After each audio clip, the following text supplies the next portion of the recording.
Remember that it's okay to have concerns about vaccination. You're allowed to have questions and worries. Many parents do, especially because there's so much misinformation.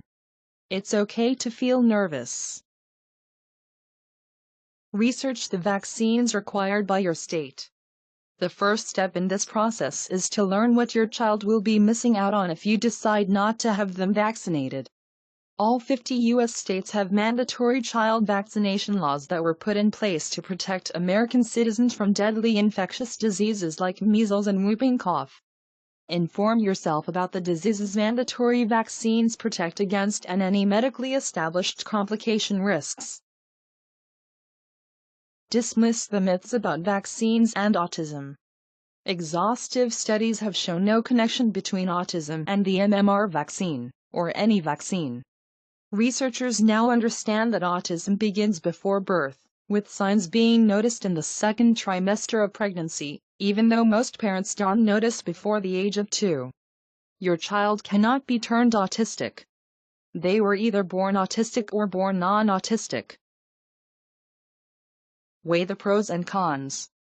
Once you know what your state's mandatory vaccines are designed to do and the likelihood and severity of potential complications, you can evaluate the benefits and drawbacks of vaccinating your child.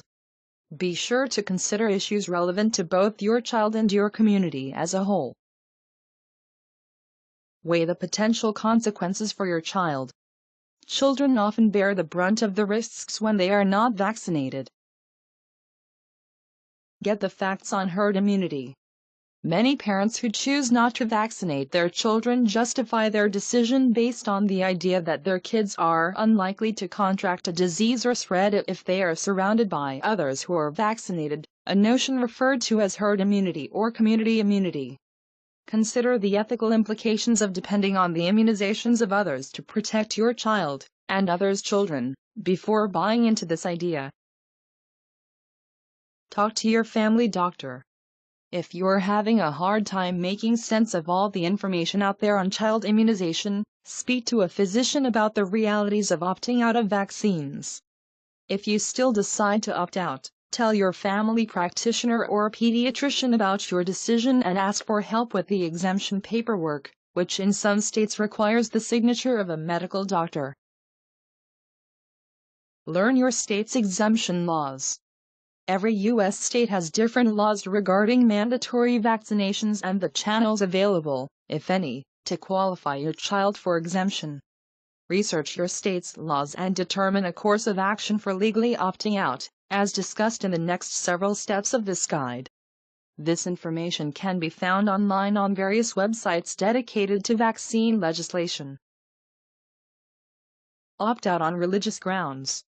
Most states in the U.S. allow vaccine exemptions on the basis of religious objections, although some, like California, have recently taken away this option after witnessing large outbreaks of preventable diseases.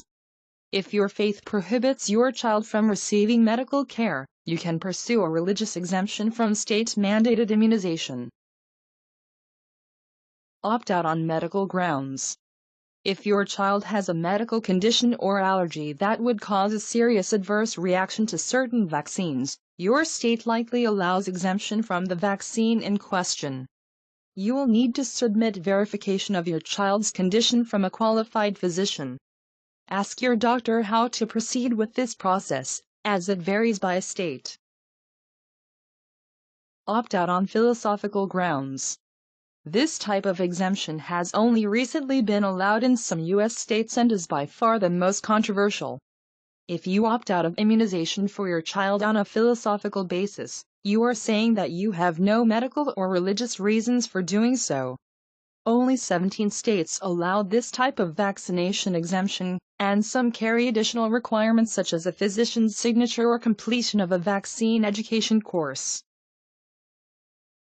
Show proof of immunity. This type of exemption from vaccination is only allowed in some states and only applies in situations where the child has already been vaccinated against a specific disease, or has contracted and recovered from that disease. In either case, a blood test report verifying the presence of disease antibodies in the child is required. See your family doctor to pursue this type of exemption. Arrange for alternative schooling for your child. One of the social consequences of not having your child immunized against preventable diseases is that they may not be allowed to attend public school. Many private schools also will not accept unvaccinated students, so your best option may be to homeschool your child. Keep your child away from unvaccinated people as much as possible. Ensure that family members who spend lots of time with your child have been vaccinated. You can't tell who has already been infected. Practice careful hygiene.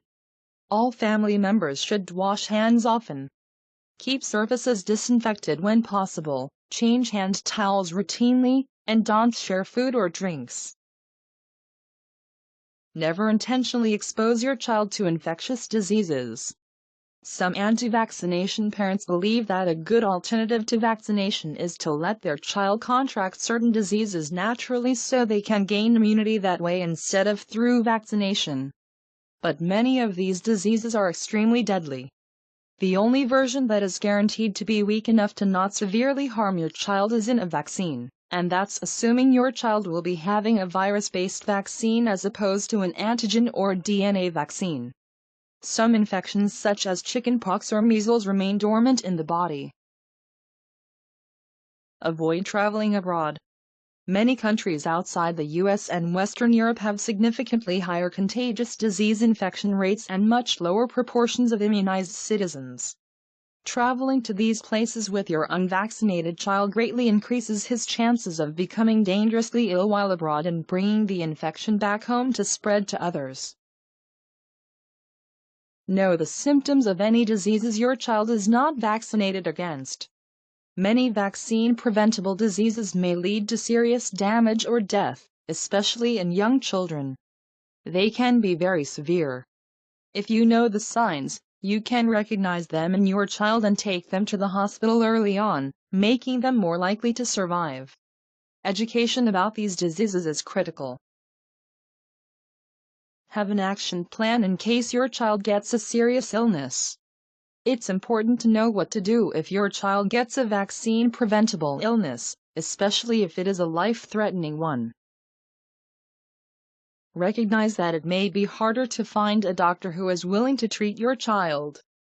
Around one-half of doctors refuse to see children who are not up to date on their vaccinations, because if your child is infected with a deadly disease, they may spread it to other patients in the practice.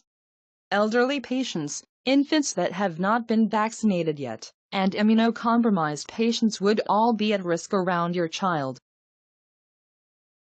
Realize that later life catch-up is not always an option.